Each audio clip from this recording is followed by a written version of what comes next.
Hello and welcome to TK Services. So today I'm going to be discussing in this video options valuation, and as a part of options valuation I'm going to be talking about the Black Scholes model. Very dreaded term, but I'll tell you it's very simple and it's very logical as long as you pay attention to the minute details and the objective behind the model. So quickly let me run you through the coverage of this particular lecture or video. First of all, I'm going to talk to you about what does the model intend to achieve, the objective. Second, I will also tell you how to use the model, value a price, a call or a put option. And thirdly, some of the associated measures like implied volatility and how you can use the smart tools of Excel to get you quick figures like implied or implicit volatility within the illustration being considered. Let's move to the formula. But before that, I would like to take you through a very intuitive circle which I always draw when I am discussing the Black Scholes model. So if this is your circle and it has four quadrants, in these four quadrants I'm going to write four different figures. So I'm going to write S0. S0 basically means the current market price or the spot price of the underlying asset. I'm going to write risk-free rate. I'm going to write the time period, and I'm also going to write the volatility, and outside the circle I'm going to write the exercise price. Now, what are these five variables? Typically, as per the Black Scholes model, these five variables are going to drive the valuation or pricing of the call or the put option. The spot price, the risk-free rate, the time period, the volatility, and the exercise price I've kept outside the circle simply because it's not really an independent variable once it is fixed, and it does not change once your exercise price is fixed. But nonetheless, it will also impact the valuation as per the Black Scholes model, and therefore it is one of the five parameters. Now each of them will have a different effect. For example, if the underlying price changes, what is the impact on the call or the put price? Same, what if the risk-free rate changes, what is going to be the impact? If the time period changes, what will be the impact? If the volatility changes, what will be the impact? Now each of them has a separate name and they will be covered separately in another video, and these are called as option Greeks. You would have heard of delta, vega, theta, gamma, rho. All these are option Greeks which will tell you how or what is the impact of a change in an independent variable upon the change in the price of the call or the put option, which will be covered in a separate video when I make it on option Greeks. But for now, these are the five important variables as per the Black Scholes model. Let's take a small example. Let's say today the spot price of a particular asset is 120 and the exercise price is 95. Okay, will you exercise the option today? Yes. And if you do, what will you do? You will buy the stock at 95, sell it in the spot market or the open market at 120, and you will make a gain of 25. Right?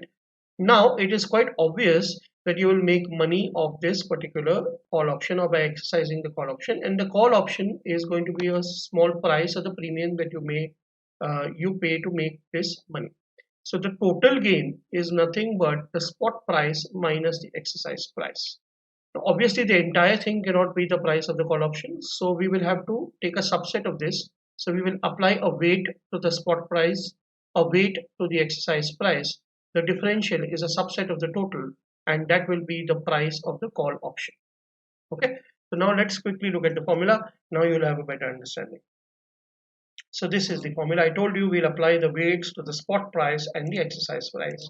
So S0 into ND1. ND1 is nothing but the probability for the call option to be exercised.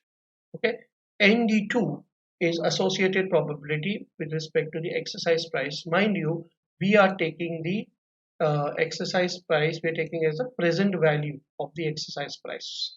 Okay, because you can exercise maybe 45 days from now, you can exercise the option. So we always need to take the present value of the exercise price to find out the price of the option as of today. Okay, that's why we do x into e to the power of minus RT, because we are using continuous compounding and we attach an associated probability of ND2. Mind you, this part is going to tell you what you're going to get, because and this is the part which will tell you what you're going to pay. The differential will be the price of the call option. So if you look at the Black Scholes model, the formula goes like this.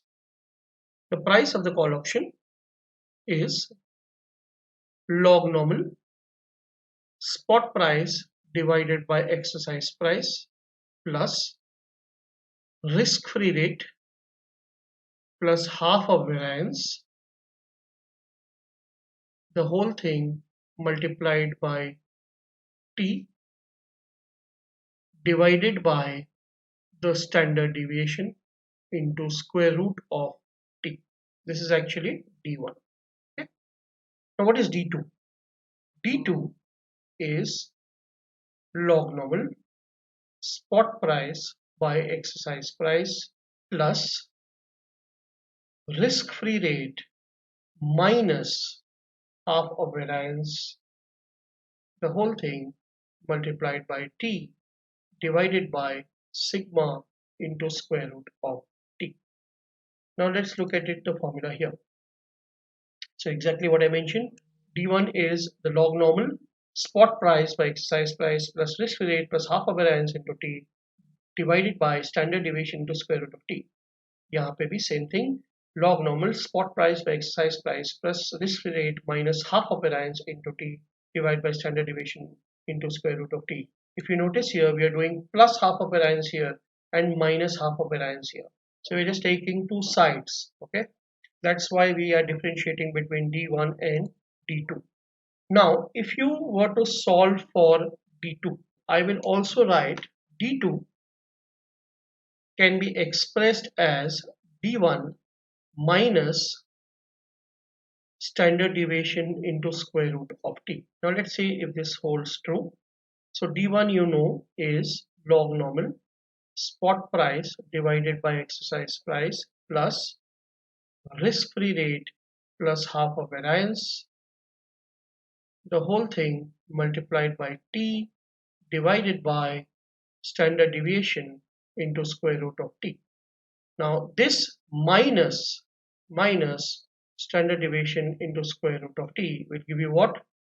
This will give you log normal spot price by exercise price plus risk-free rate into T plus half of variance. Variance is nothing but standard deviation square. So half of standard deviation square into T minus standard deviation square into T divided by standard deviation into square root of T. Now if you do this, half of standard deviation square into T minus standard deviation square into T, you will get minus half of standard deviation square into T, which is nothing but minus half of variance into T. So can I therefore represent this formula? Okay, so now look here, you have over here in the first part risk-free rate into time period, and this entire thing we solved as minus half of variance into time period. So if you were to express this formula, doesn't it look like this? So D2 will therefore be log normal spot price by exercise price plus risk-free rate minus half of variance, the whole thing multiplied by T divided by standard deviation into square root of T. Now please look at the Excel sheet. You can see the same formula, log normal spot price by exercise price plus risk-free rate minus half of variance, the whole thing multiplied by T. When I say whole thing, it means only this part, risk-free rate minus half of variance into T divided by standard deviation to square root of T. Okay, so this is the formula for D2, and therefore we just proved that we can also express D2 as D1 minus standard deviation into square root of T, which I just proved to you now. Okay, so now let's go to an application for the Black Scholes model. Now I'm going to rub all of this and rewrite it for you. So let's take any figure. Let's take 120 as the spot price, 90 as the exercise price, the volatility is 18%, the time period is 28 days, and the risk-free rate as 6%. Okay, let's take 5%. Change the figures. Now, let's quickly, now these are the 5 parameters I told you which are used to value an option as per the Black Scholes model. So let's quickly start to compute the value of the call option. So I'm going to break this formula into 3 parts.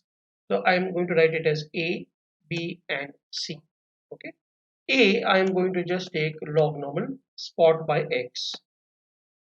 This is the first part, A, log normal spot price divided by exercise price. Right. If you look at the formula here, the first part is log normal spot price by exercise price. The second part is risk-free rate plus half of variance into T. So I'm going to do that here. I'm going to name it as B, which is risk-free rate plus half of variance is standard deviation square. So I'll multiply this by volatility to the power of 2, and the whole thing divided by, multiplied by time period. So 28 divided by 365. So this is your risk-free rate plus half of variance.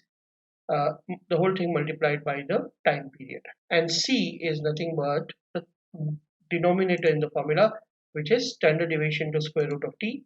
So I'm going to take it as standard deviation multiplied by square root of time period, which is square root of 28 divided by 365.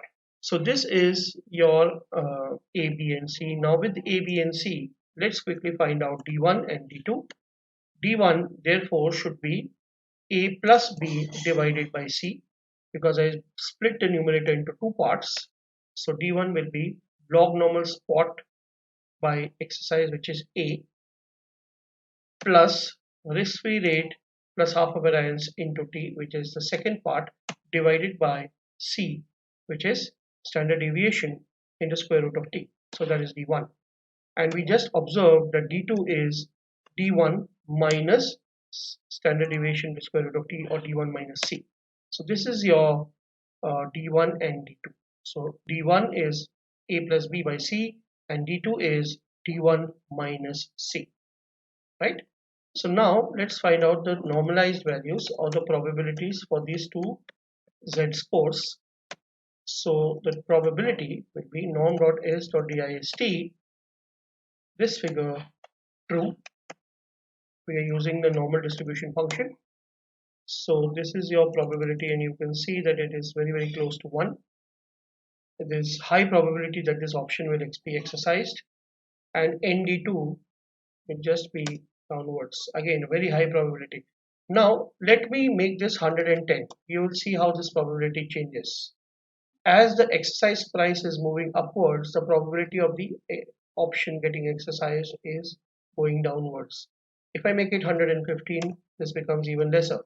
There is only an 83% chance for the call option to be exercised now. Okay, so that's how these probabilities are going to change. Now let's say I want to find out the price of the call option. Before that, we need to also find out the present value of the exercise price, which is nothing but the exercise price multiplied by e to the power of minus risk-free rate multiplied by the time period, which is 28 by 365. So this is your present value of the exercise price. Now dear friends, we are ready to price the call option. So the call option as per the formula is the spot price multiplied by ND1 minus the present value of the exercise price multiplied by ND2, which is 5.99. So now let's go back to the put call parity. You know, as per the put call parity, C0 plus x by 1 plus Rf to the power of t is P0 plus S0. If I use continuous compounding, C0, it is here, plus kx into e to the power of minus Rf into t should be equal to P0 plus S0. So this is how I can rephrase this entire put call parity, and this is what is relevant. So we get C0 plus present value of the exercise price is equal to put plus stock. So therefore, can I say that the price of the put is the value price of the call plus the present value of the exercise price minus the present value of the stock. So P0 therefore will be price of the call plus present value of the exercise price minus the stock price, which is this. Now if you look here, the call option is priced at about 6 rupees, whereas the put option is only about 0.55. Why? Because if you look here, the exercise price is lower, so there are more chances for people to exercise the call option. They can buy cheap and sell dear. Nobody is going to exercise the put option here, and that's why the call option is probably in the money, whereas the put option is out of the money, and that's why the price of the put option is much lower compared to the price of the call option.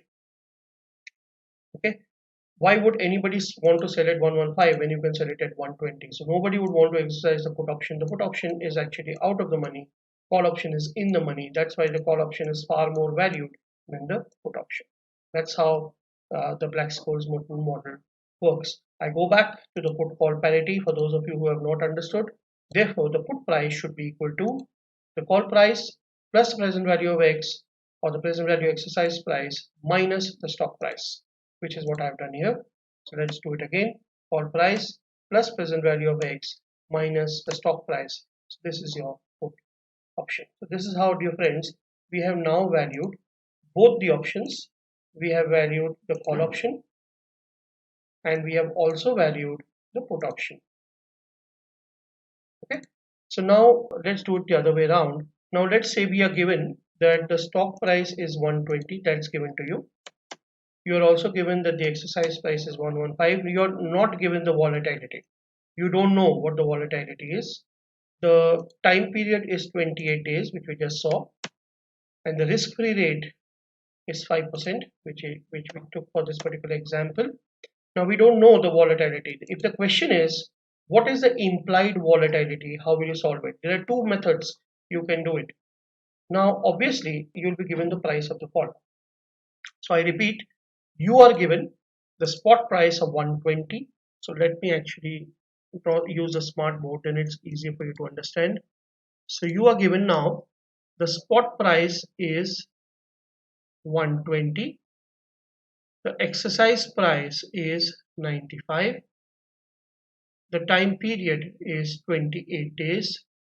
The risk-free rate is 5%. You are also given the call option price. So 120. The exercise price is given to you. It's 115. The time period is 28 days. And the risk-free rate is 5%. We are basically taking the same numbers as we did in application 1. And we know from application 1 that this particular option is priced at 5.994988. So I'm going to write this here, 5.99. That is the price of the call option. What you need to do is, your question is, if you are given all these, can you find out the implicit volatility in the model? Now you do not know what the volatility is. That's what you need to find out. Let's quickly find out if Excel is able to do it for us. Now let's assume any particular volatility. We don't know what the volatility is. Let's assume 20% or 22% to be specific. Now we are getting the call option as 6.35, but this is not the price of the call option. So let's use the goal seek function here. So data goal seek, and you will want to set this cell to this figure 5.99 by changing the volatility is 22%. So you will see that you get 18% as the volatility. 18%. Okay. 5.994988. Okay. Now let's try to see if you can do it more specific. You know the option value was 5.994988. So let's again use the goal seek function. So goal seek, I want this value to be 5.994988 by changing the cell volatility.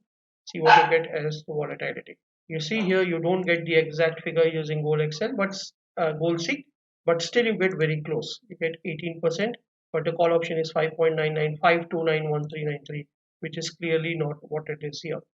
So does Excel have an even more accurate solution? The answer is yes. The answer is using the solver function. So let's use the solver. So I'm going to set this cell to this cell here, J9. This is J9, the call option. I'm going to set it to the exact value 5.994988 by changing the volatility. Volatility is E6 by changing this and solve.